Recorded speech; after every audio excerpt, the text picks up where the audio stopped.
नमस्कार दोस्तों। All India apprentice association के आप तमाम साथियों का स्वागत है। और आप तमाम साथियों को मैं ये बात बताना चाह रहा था कि जो मौजूदा समय में स्कोर कार्ड आया है, उस स्कोर कार्ड में 1/3 जुड़ के आया हुआ है।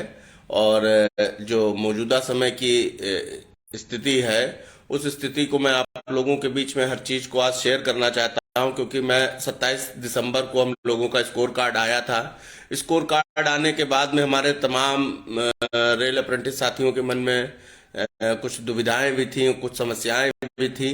तो हर चीज को बेहतर से बेहतर तरीके से क्लियर करने के बाद आज मैं आप सभी साथियों के बीच में लाइव आया हूं, क्योंकि इन दिनों में इन सब चीजों को भी देखता रहा हूं कि रेल अप्रेंटिसेस के साथ कहीं अच्छा हो रहा है, कहीं बुरा हो रहा है। और लेकिन ऐसी स्थितियों में भी कुछ हमारे रेल अप्रेंटिस के बीच में रेल अप्रेंटिस, पुराने रेल अप्रेंटिस, नए रेल अप्रेंटिस साथी हैं जो बेहतर लड़ाई न लड़के भ्रमित हो रहे हैं। हमारी यूनिटी को लोग गलत इस्तेमाल कर रहे हैं। हमारी यूनिटी से किस तरीके से हमारी आंदोलन की रवैया होना चाहिए, क्या हमारी मांग होनी चाहिए, किस तरीके से हम लोगों को किस दिशा निर्देश पे कार्य करना चाहिए। तो हम लोगों के बीच में ये सब प्लानिंगे ना हो करके हम सभी साथी भ्रमित हैं, कहीं ना कहीं पे ठगे भी जा रहे हैं। जैसा मैं सबसे पहले बात करना चाहता हूँ, ये जो वाईफाई गूगल ज्ञान वाले हैं, इस ज्यादा से ज्यादा गलत ज्ञान दे रहे हैं हमारे रेल अप्रेंटिस साथियों को, कोर्ट केसेस के नाम पे हवाला दे करके कि जज ने कहा है आप दूसरा कोर्ट केस करिए, तब हम आपकी सुनवाई करेंगे। तो जिस जज को फैसला लेना होगा वो फैसला अपने आप ही ले लेगा। इतने केस पे केस होने से या इस तरीके से कलेक्शन करने से नहीं होगा। और ये मैं पैसे के कलेक्शन को लेकर के हमेशा सभी लोगों के बीच में बुरा भी बना हूं। और मैं कभी भी जो है एसोसिएशन में नहीं लाइक किया हूं कि कभी भी कलेक्शन हो, कभी भी पैसे का लेन देन हो, कभी भी हम बेरोजगारों का संगठन है। और बेरोजगारों के साथ साथ धन हमारे एसोसिएशन से लेकर के हमारे कैंडिडेट्स के पास है ही नहीं। बेरोजगारी की स्थिति में किस तरीके से हम अपनी ताकत के बल पे, हम अपने सभी रेल अप्रेंटिसेस के एक दूसरे के सहयोग की बदौलत हर तरीके से लड़ाई लड़ी गई। और लड़ाई का परिणाम निकला है कि कहीं ना कहीं पे 1/3 के वेटेज का लाभ मिला, पीईटी का फायदा हुआ। लेकिन और नुकसान भी हुआ। नुकसान ये हुआ कि जैसे रेलवे बोर्ड ने हम लोगों को कहीं भी मैथमेटिकल फॉर्मूले का तो जिक्र किया, लेकिन पॉलिसी में ये कहीं पे नहीं बताया कि अगर 1/3 हम ले रहे हैं तो 2/3 हमारा सीवीटी मार्क्स, जो मेहनत करके 10-10 साल से जो पढ़ाइयों से दूर थे हमारे रेल अप्रेंटिस साथी, उन रेल अप्रेंटिस साथियों के बीच में बड़ी मेहनत करके जो नंबर लाए गए, उन नंबरों में से 2/3 काट लिया गया। और ये दुर्भाग्य की बात है। उससे ज्यादा दुर्भाग्य की बात यह है कि जैसे रेल अप्रेंटिस साथियों को एक आरआरसी ने पैटर्न दिया कि हम इस पैटर्न पे परीक्षाएं कराएंगे। परीक्षा कराने के बाद में जब परीक्षाएं देने गए हमारे रेल अप्रेंटिस साथी, तो रेल अप्रेंटिस साथियों को वो पैटर्न ही नहीं मिला जिस पैटर्न पे वो तैयारी करते रहे। तो तैयारी जिस पैटर्न पे रेल अप्रेंटिस ने की, उस पैटर्न से अलग बैंकिंग के पैटर्न को, एसएससी के पैटर्न को इस्तेमाल करते हुए ग्रुप डी कर्मचारियों के लिए जो परीक्षाएं या जो पैटर्न तैयार किया जाता है, उससे अलग पैटर्न का इस्तेमाल करके किस तरीके से रेल अप्रेंटिसेस के भविष्य को बर्बाद किया गया। और इसका कड़ा विरोध है। और विरोध ही नहीं है, आने वाले समय में हम सभी रेल अप्रेंटिस साथी संगठित रहेंगे, एकत्र होंगे, एकत्र होकर कोई न कोई प्लानिंग की जाएगी और इसका मुंहतोड़ जवाब भी दिया जाएगा। लेकिन साथियों, मौजूदा समय में अगर हम लोगों को इस बात को देखना है और समझना है कि हमारी ही अपने लोगों की जो यूनिटी है, कितनी मेहनत से पूरे भारतवर्ष के कोने कोने के रेल अप्रेंटिस साथियों को एकत्र किया गया, किस तरीके से सभी जगह के लोगों को एक साथ जोड़ा गया, एक प्लेटफॉर्म पे लाया गया। सभी जगह के साथियों ने बहुत अच्छी लीडरशिप भी दी। और इस तरीके से रेल अप्रेंटिसेस का संगठन एक अपनी खुद की लड़ाई को लड़ने के लिए एआईआरएफ के महामंत्री कॉमरेड शिव गोपाल मिश्र जी ने हम लोगों का भरपूर समर्थन किया। भरपूर समर्थन के माध्यम से भी जो भी अभी तक एसोसिएशन को जीत मिली है, उसमें कहीं ना कहीं पे एक अहम भूमिका के रूप में एआईआरएफ का हाथ रहा है। तो आप तमाम साथी जो हाँ, मैं एक चीज और भी क्लियर करना चाहता हूं कि एनसीवीटी सर्टिफिकेट का स्कोर 2/3 जुड़ने के बाद में हम सभी रेल अप्रेंटिस साथियों को ये स्कोर कार्ड मिला है। इसमें जो भी साथियों के 30 नंबर और 30 नंबर से अबव आए हैं वो सभी साथी एससी एसटी ओबीसी के सेलेक्ट होंगे। इसके अलावा जो हमारे 40 नंबर जनरल के यूआर कैंडिडेट्स लाए हैं वो 40 से और 40 से अबव के साथी ही सिलेक्ट होंगे। और साफ साफ इस चीज पे जो है हम लोगों ने जो प्रयास किया कि जैसे हमारे साथियों ने हम लोगों से मांग की कि कट ऑफ को कम किया जाए, तो उस पे एक जो जवाब दिया है वो बहुत शोभनीय जवाब तो नहीं है, बहुत बेहतर जवाब तो नहीं है, परंतु जो जवाब दिया वो अपने एक एक अप्रेंटिस साथी को बताना मेरा कर्तव्य है, ताकि हम सभी साथी सतर्क रहें और संगठित रहें और इस तरीके के जो छलावे हैं उसका पुरजोर विरोध कर सके। तो उन्होंने इस चीज को एक्सेप्ट किया कि जो हम सभी लोगों को 30 नंबर और 40 नंबर का जो मार्क्स है इससे नीचे के लोगों को नहीं लिया जा सकता, कट ऑफ नहीं होगा। वो सिर्फ इसलिए कहा है कि जो पासिंग क्राइटेरिया है वो एससी एसटी ओबीसी का 30 नंबर और पासिंग क्वालिफाइंग मार्क्स जो है वो जनरल के 40 नंबर है। रेल अप्रेंटिसेस को एनसीवीटी सर्टिफिकेट का कोटा का लाभ जो मिला उसको जोड़ते हुए 30 और 40 नंबर लाने थे। तो ऐसी स्थिति में हमारे तमाम रेल अप्रेंटिस साथियों के रिजल्ट गड़बड़ाए भी हैं।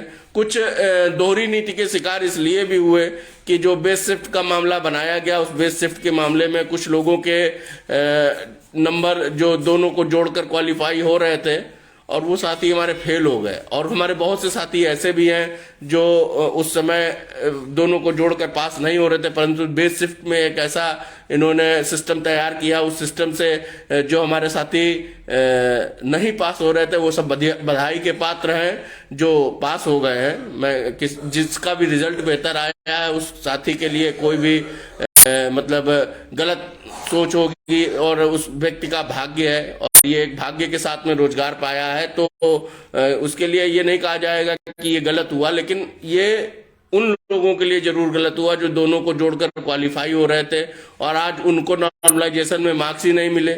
लेकिन जो दोनों जोड़कर क्वालिफाई नहीं हो रहे थे उनको नॉर्मलाइजेशन के जरिए इतने बेहतर मार्क मिले। तो कहीं ना कहीं पे बेस शिफ्ट में जो है अप्रेंटिसेस का नुकसान हुआ है। आप तमाम साथियों के सहयोग से जो है रेल अप्रेंटिस साथी इतनी अच्छी उपलब्धि पाया 1/3 के लाभ से लेकर के पीईटी माफ से लेकर के तमाम चीजों को। परंतु साथियों मैं आप लोगों से एक बात कहना चाहता हूं, आप तमाम साथी स्वतंत्र हैं। हमारे सभी लोगों के बीच में जो काम करने की शैली है, जो काम करने का तरीका है वो हर साथी का अपना अपना हो सकता है। एक मैं रेल अप्रेंटिसेस की अगुवाई अभी लंबे समय से कर रहा था, तो इसलिए मेरा अपना जो कर्तव्य बनता है वो मैं आप लोगों के बीच में जरूर रखना चाहता हूं। अगर आप अपनी बेहतर दिशा में बेहतर तरीके से कार्य कर सकते हैं तो हर व्यक्ति स्वतंत्र है, वो कर सकता है। परंतु मैं आप लोगों को ये कहना चाह रहा था कि जो 10 सालों के संघर्ष में किस तरीके से किस प्रकार से 1/3 का लाभ पीईटी माफ हम लोगों को मिला है। यदि आप लोग कोर्ट केसेस सोचिए, 10-10 साल लोगों ने इंतजार किया, संघर्ष किया, पुलिस थाना कचहरी जेल हर चीज को झेला है, लाठियों की मार झेली है, तब जाकर के इतने बड़े फैसले को करा पाए हैं। सबसे बड़ी बात है कि जो रेल मंत्री जी पीयूष गोयल जी थे जिस समय, तो वो तो हम लोगों के लिए स्पष्ट कहते थे कि रेल अप्रेंटिस रेल का पार्ट ही नहीं है। आज की डेट में अगर हम सभी साथियों को रेल 1/3 का वेटेज दे रहा, पीईटी माफ दे रहा है और कहीं ना कहीं पे 20% का रिजर्वेशन हर पोस्ट में हम लोगों को, हर वैकेंसी में जो ग्रुप डी की निकल रही है उसमें हमारा रिजर्वेशन कंफर्म कर रहा है, तो एसोसिएशन ने एक बेहतर संघर्ष को लड़ा है और बेहतर संघर्ष के लिए एसोसिएशन के एक एक साथी को मैं धन्यवाद भी कहना चाहता हूं। परंतु इतनी बड़ी जीत को अगर हम लोग कोर्ट केसेस के माध्यम से अगर हम फिर चलते हैं, जैसे एनडब्ल्यूआर के कोर्ट केसेस रहे हैं जिससे पहले जीएम पावर से रोजगार मिला करता था रेल अप्रेंटिसेस को, ये गवाह है, इतिहास गवाह होता है। तो उसी तरीके से एनडब्ल्यूआर का केस भी रेल अप्रेंटिसेस की जीएम पावर को नुकसान करने में कहीं ना कहीं पे सिद्ध हुआ है, सही साबित हुआ है कि जिस तरीके से लोग गलत चाल चलते हैं, गलत तरीके से जैसे हमारे नौजवान साथी, पुराने अप्रेंटिसेस का तो नुकसान हुआ ही है, सभी जानते हैं, परंतु नए साथियों का भी नुकसान हुआ है, इस बात के भी समझ में आता है। परंतु जो नए साथी हमारे हैं जो अभी 19, 20, 18, 16 के भी हैं रेल अप्रेंटिस साथी, आप तमाम साथियों के लिए भी बहुत मौका है, बहुत तरीका मिलेगा। लेकिन अगर आप कोर्ट केसेस के माध्यम में भाग जाएंगे तो मैं पर्सनली आप लोगों की बात कहना चाहता हूं कि कहीं 1/3 का लाभ, पीईटी का लाभ जो आज आपको नजर आ रहा है कि हमें तुरंत मिल जाना चाहिए, हो सकता है वो आपके हाथ से चला जाए और ये आप तमाम साथियों के लिए बहुत ज्यादा नुकसान का विषय साबित होगा। क्योंकि 10 साल की जो लड़ाई लड़कर के एक रेल अप्रेंटिस के लिए बेहतर मार्ग तैयार किया गया है, उसको आप लोग स्वयं अपने हाथों से खो लेंगे। और रेल अप्रेंटिस की अगुवाई करने वाले इन तमाम जितने भी हमारे ये आगे आगे उछल कूद मचा रहे हैं, पैसों का कलेक्शन कर रहे हैं या कुछ भी कर रहे हैं, मैं आप लोगों से भी कड़े शब्दों में ये बात कहना चाहता हूं कि यदि इस तरीके से गलत मार्ग हमारे रेल अप्रेंटिस साथियों को दिखाया गया तो एसोसिएशन की तरफ से आप सभी लोगों के ऊपर जो है धोखाधड़ी का मुकदमा तैयार कराया जाएगा और रिकवरी भी आप लोगों से कराई जाएगी। और यही रेल अप्रेंटिस साथी इसका प्रूफ देंगे, सबूत देंगे। जिन्होंने गूगल पे किया, जिन्होंने अकाउंट में डाला, ये तमाम साथी जो है अपना अपना सबूत देंगे और इन लोगों के खिलाफ कार्रवाई करने के लिए मजबूर करेंगे। तो आप तमाम साथियों से मैं ये बात कहना चाहता हूं, कड़े शब्दों में इस बात को कहना चाहता हूं कि उगाही बंद करें धन की, हम बेरोजगारों रेल अप्रेंटिस की ठगाई बंद करें। और इसके अलावा मैं आप तमाम साथियों से एक बात और कहना चाह रहा था, वो तमाम साथियों से एक बात ये कहना चाह रहा था कि आगे हमारी क्या लड़ाई होनी चाहिए। हमें लड़ाई की रणनीति बदलनी होगी, हमें लड़ाई के नए तरीके बनाने होंगे, हमारे लड़ाई के नए सिस्टम तैयार करने होंगे और हमारी मांग एक अलग मांग होनी चाहिए। तो आप तमाम साथियों से मैं ये बात कहना चाहता हूं कि ये जो चैट सेक्शन है इसमें आप तमाम साथी अपने अपने मॉडिफिकेशन पे मैं भी बोलूंगा, तो इस चैट सेक्शन में अपनी अपनी जो डिमांड्स हैं उस डिमांड्स को जरूर लिखते रहिए, क्योंकि आने वाले समय में किस तरीके से क्या रेल अप्रेंटिस के लिए बात होगी। तो उसमें सबसे पहला मुद्दा है कि ओवर एज की लड़ाई, इसलिए कि जो हमारे तमाम साथी हैं जो सुबह से फोन कर रहे थे और कई साथियों ने कई तरीके की बातें की हैं, जिसकी वजह से मुझे लगा कि अपने रेल अप्रेंटिस के बीच में मुझे पहुंचकर अपनी बात रखनी चाहिए और आप तमाम लोगों की बात को सुनना चाहिए। तो कमेंट बॉक्स में कृपया अपनी अपनी सलाह, अपने अपने सुझाव और आगे आप लोग क्या चाहते हैं अभी का लाइव सेक्शन सुनने के साथ साथ आप कमेंट जरूर करें। हाँ, तो ऐसी स्थिति में जो मैं आप लोगों से बात कर रहा था साथियों की आगे की लड़ाई में हम लोगों को क्या करना है, कैसे करना है या किस तरीके से मुंहतोड़ जवाब देना है। हालांकि जो इतने दिनों में जो रिजल्ट निकलने के बाद, स्कोर कार्ड आने के बाद जो भी अगुवाई की गई, जो भी बातें की गई, वो सभी चीजें मैंने आप लोगों के बीच में स्पष्ट कर दिया है।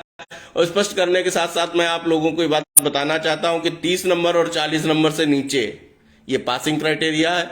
रेल अप्रेंटिस को दोनों को जोड़कर लाना था, स्पष्ट मना कर दिया गया है कि इससे नीचे कट ऑफ नहीं जाएगा। अब हमारी आपकी मेहनत होगी, हमारी आपका प्रयास होगा, हम लोगों का एक बेहतर कार्य करने की अगर शैली तैयार होगी तो हो सकता है कि इसमें भी हम लोग कुछ न कुछ आगे भी झुका ले जाएं और कुछ अपनी बात को मनवा ले जाएं। तो और बस मैं आप लोगों से ये कहना चाहता हूं कि इस तरीके के लोगों का साथ बिल्कुल मत दें जो हमारे भविष्य को नुकसान कर रहे हैं।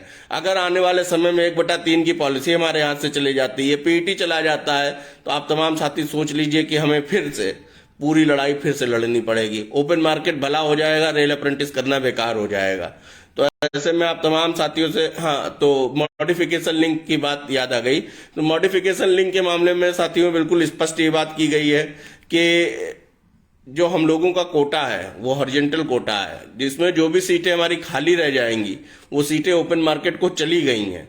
जहां जहां जितने जितने निकलते जा रहे हैं, इसके अलावा जो बच रही हैं वो सीटें तुरंत ओपन मार्केट को जा रही हैं। और स्पष्ट ये बात बोली गई है कि जो कोर्स कंप्लीटेड एक्ट अप्रेंटिस हैं, उन एक्ट अप्रेंटिस को ही 2019 की भर्ती तक जो कोर्स कंप्लीटेड थे उन लोगों को इसका मौका मिलेगा। उसके बाद के अप्रेंटिस को मॉडिफिकेशन के जरिए इसमें एंटर नहीं किया जा सकता है, ये स्पष्ट कह दिया गया है। आप लोग अगर बेहतर प्रयास कर सकते हैं जरूर करिए। मेरी तरफ से जितनी बातें स्पष्ट है, मैं क्लियर बोलने वाला इंसान हूं, बिल्कुल साफ साफ आप लोगों के बीच में आप लोगों की बात रखना चाहता हूं। और यदि उचित लगे जो रास्ता आप लोग अपना तैयार कर सकते हैं जरूर करिए, परंतु जो मेरी तरफ से मेहनत हो सकती है उस मेहनत को मैं आप लोगों के बीच में रख रहा हूं। अगली भर्ती की मांग हमें करनी है, भर्ती में क्राइटेरिया किस तरीके का तैयार करना, रेल अप्रेंटिस के लिए क्या बेहतर होना चाहिए, ओवर एज के साथियों के साथ किस तरीके से कुछ एज में छूट की संभावनाएं तैयार की जानी चाहिए, क्योंकि 2019 की भर्ती को कंप्लीट होते होते 2022-23 आ गया, 22 तो पूरा ही खत्म हो गया, 23 की भी शुरुआत हो गई। तो ऐसे में जब 4-4 साल 5-5 साल भर्तियों में लगेंगे तो लोग ओवर एज के शिकार तो होंगे ही। तो आप तमाम साथियों से मैं ये बात कहना चाह रहा था कि आगे हम लोगों को किस दिशा में कार्य करना है, इसको आप लोग कमेंट बॉक्स में लिखिए। अभी जल्द ही टेलीग्राम पे या गूगल मीट के माध्यम से या यूट्यूब के माध्यम से मीटिंग रखी जाएगी। उस मीटिंग में आप सभी लोगों को सुना भी जाएगा और आप लोगों की जो क्वेरीज आएंगी उसका जो जवाब देना होगा वो जवाब भी दिया जाएगा। इस तरीके से आगे की रणनीति को तैयार करते हुए ऑल इंडिया अप्रेंटिस एसोसिएशन के एक साथी से मैं हाथ जोड़कर निवेदन करना चाहता हूं कि आप तमाम साथी कृपया ये जो धन उगाही करने वाले लोग हैं, जो आप लोगों को भ्रमित कर रहे हैं, जो आप लोगों को आप बताइए इतनी बार कलेक्शन इतनी बार कलेक्शन कर करके मीटिंग में एडवोकेट लाने की बात कर रहे हैं। वो इतना व्यस्त एडवोकेट है कि जो है हमारे रेल अप्रेंटिस से पैसा लेने में उसको संकोच नहीं है, परंतु आने में संकोच है। तो आप तमाम साथी खुद अपने भविष्य के लिए जिम्मेदार हैं। आप तमाम साथियों को मैं एक बात है जो बता सकता हूं, जो एक समझा सकता हूं। जो गलत लोग हैं, जो गलत तरीके से भी अपनी बात को रखते हैं, मुझे बहुत साथी ऐसे भी पसंद, मैं नाम लेकर नहीं बोलूंगा, परंतु भले विरोध करते हैं लेकिन कम से कम लड़कों को स्पष्ट बात तो करते हैं। मुझे वो पसंद है, लेकिन वो पसंद नहीं है जो धन उगाही करते हैं, जो अप्रेंटिसेस को भ्रमित करते हैं, जो 100% का श्वासन देते हैं और श्वासन देने के बाद में भी अपनी बातों से मुकर जाते हैं और फिर धन उगाही करते हैं। तो ऐसे धन उगाही करने वाले लोगों से आप लोगों को सतर्क रहने की आवश्यकता है। आप तमाम साथियों से मैं ये बात कहना चाह रहा था कि आगे की क्या लड़ाई होगी, कैसी लड़ाई होगी, किस तरीके से तैयार किया जाएगा, ये डिस्कशन हम सभी साथी अभी जल्द ही मीटिंग कर लेंगे। मीटिंग करने के बाद अपना फैसला लिया जाएगा कि एसोसिएशन किन मांगों के साथ में, किन किन उद्देश्य के साथ में जो है आगे अपनी लड़ाई को तैयार करेगा। आप तमाम साथियों से मैं कई बार हर बात को बोल चुका हूं। जो मुझे उचित लगा, जो मेरे पास जानकारी थी, वो तमाम जानकारी मैंने आप लोगों को दे दी है। बाकी हम सभी साथियों को अगर संगठित रहना है, एक साथ रहना है, एकजुट होकर के कार्य करना है, तो हमें एक साथ एक विचार के साथ में लड़ाई लड़नी होगी। लेकिन साथियों, ये मन आप सभी साथियों को बनाना पड़ेगा कि जो हमें ठगी करते हैं, जो हम लोगों से दूर रहते हैं। आप तमाम साथी इस समय लाइव सेक्शन में जुड़े हुए हैं और आशा करते हैं कि हमारे तमाम साथियों में इस लाइव में जैसे जो भी लड़के हमारे जुड़े हुए हैं साथी, वो अगर कोई भी कॉल करता होगा तो हर व्यक्ति का कॉल भी उठता है, हर व्यक्ति को जवाब भी मिलता है। सोशल मीडिया के जो जो प्लेटफॉर्मों पे जवाब देने का जो जो तरीका है, व्हाट्सएप से लेके इंस्टा से लेकर के जहां कहीं भी, वहां तमाम साथियों को जवाब दिया जाता है। तो ऐसा तो है नहीं कि एसोसिएशन आप लोगों के लिए कार्य नहीं कर रही। हाँ, कभी भी एसोसिएशन आप लोगों से धन उगाही की बात नहीं करती है। जो बेहतर प्रयास जिस व्यक्ति के माध्यम से हो सकता है वो बेहतर प्रयास करके आप लोगों को देता है। बाकी आप सभी साथियों से ये निवेदन है कि एसोसिएशन अगर आप लोगों के लिए बेहतर मार्ग तैयार करता है, इसीलिए आपसे हाथ जोड़कर निवेदन भी करता है कि धन उगाही करने वालों से दूर रहें। भीड़ के माध्यम से अपने छोटे छोटे वीडियोस बनाते हैं और यूट्यूबर्स और भ्रमित करते हैं रेल अप्रेंटिसेस को, उसके बाद फोन कॉल्स का नतीजा हम झेलते हैं। तो आप तमाम साथियों से इसीलिए मैं ये बात कहना चाह रहा हूं कि इन सभी लोगों से दूर रहे। आप तमाम साथियों से मैं ये बात कहना चाह रहा हूं कि धन उगाही से बचे। मैं आप तमाम साथियों से ये बात कहना चाह रहा हूं कि अपने अप्रेंटिसेस के भविष्य को लेकर के संगठित रहें। आने वाले समय में कोई ज्यादा बड़े नुकसान ना हो जाए। जो अभी तक कराए गए फैसले रहे, किस तरीके से संगठित होकर कार्य करके इतने बड़े बड़े फैसले कराए गए, कहीं वो भी हाथ से हमारे चले जाए। तो इसलिए हम लोगों को अपना बेहतर भविष्य हमें खुद समझ में आता है। बार बार उन्हीं बातों को कहने से कोई फायदा नहीं। आप सभी रेल अप्रेंटिस साथी अगर संगठित रहेंगे, यूनाइट रहेंगे, एक साथ रहेंगे, इस भेदभाव की भावना को आप सभी साथी भूल जाइए कि कोई नया है, कोई पुराना है। एक ही सोच होनी चाहिए कि रेल अप्रेंटिस है। यदि वो रेल अप्रेंटिसेस की सोच को लेकर के कार्य करेगा, यदि वो इस बात को समझेगा कि जो पीड़ा हम गुजर रही, जो पीड़ा हमारे सामने वाले के ऊपर गुजर रही, जो हमारे पुराने रेल अप्रेंटिस साथियों का भी इतिहास रहा है, बहुत से लोग रोजगार किस तरीके से संघर्ष करके पाए हैं, वो लोग समझते हैं। हम लोग जब एसोसिएशन के धरने लगाते थे या कभी भी कोई भी आवश्यकता पड़ती थी तो उन भाइयों के पास भी, सीनियर भाइयों के पास पहुंचते थे तो बहुत से भाई सहयोग भी कर देते थे। हाँ, वो सहयोग वो इसलिए करते थे कि हम छोटे भाई हैं और इतनी मेहनत हम लोग उतर के जमीन पे करते हैं, तो हम लोगों के टेंट का खर्चा है, हम लोगों के माइक का खर्चा है, हम लोगों की मीटिंगों का खर्चा है। अगर कभी बैठकर 20 लोग बैठकर मीटिंग किए तो चाय का खर्चा है। उन भाइयों ने हम लोगों को हमेशा सपोर्ट किया और कर दिया। तो इस तरीके के सहयोग तो चल सकते हैं, लेकिन ये धन उगाही करके और रेल अप्रेंटिसेस को बताएं, जज साहब ने कहा है कि दोबारा कोर्ट केस करें तब हम उस पर सुनवाई करेंगे। तो जो जज को आदेश करना होता है भरी सभा में 24 घंटे किसी भी समय किसी भी जगह अपना आदेश कर सकता है। मैं स्पष्ट कहना चाहता हूं। और बाकी इसके बाद आप सभी साथियों से मैं यही निवेदन करना चाहता हूं, मीटिंग में मुलाकात और बात होगी। ऑल इंडिया अप्रेंटिस एसोसिएशन जिंदाबाद, एक एक साथी जिंदाबाद। धन्यवाद साथियों।